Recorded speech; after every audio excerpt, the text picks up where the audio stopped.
आलोक TV घू उदयगिरी व्यवसायी संघ सभागृह वरिष्ठ नागरिक संघर साधारण बैठक अनुष्ठित हो जाइछि। संघ सभापति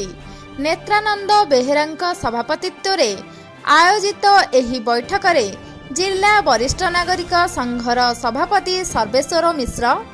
संपादक पद्मचरण साहू, उपसभापति अच्युतानंद कंवर, संगठन संपादक प्रसन्न कुमार साहाणी और वरिष्ठ सांबादिक शिशिर पट्टनायक प्रमुख अतिथि भावे जोग देइथिले। बैठक में वरिष्ठ नागरिक मानक विभिन्न समस्यार समाधान करने पई वरिष्ठ नागरिक संघ एवं अवसर प्राप्त कर्मचारी संघ नाम रे दुईटी कमिटी गठन करा जिबा सहित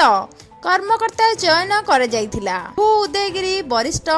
नागरिक संघर सभापति भावरे नेत्रानंद बेहेरा, उपसभापति भावे सुभाष चंद्र पंडा एवं अब्दुल बारी, संपादक विश्वनाथ नायक,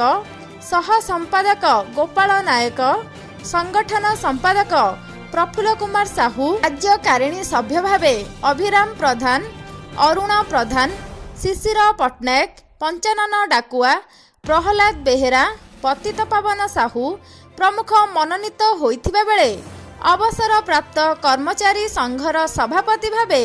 नेत्रानंद बेहेरा, उपसभापति गोलक पट्टनायक एवं विश्वनाथ नायक, संपादक लोकनाथ बारिक, सह संपादक भावे रवींद्र कुमार पंडा, कार्यकारिणी सभ्य भावे बाणी चरण रथ, ललित मोहन दास, गंगाधर मिश्र, बसंत प्रधान, गोपाल बाघ, विनोद प्रधान, किशोर साहू, उपदेष्टा भावे लड़ू किशोर रथ और मनोरंजन पति प्रमुख मनोनीत होइथिले। वरिष्ठ नागरिक माने किपरि सरकारक समस्त सुविधा सुजोग पाई परिबे से संपर्क रे उक्त बैठक रे गुरुत्व देबा पई निष्पत्ति निया जाइथिला। ब्यूरो रिपोर्ट आलोक टीवी।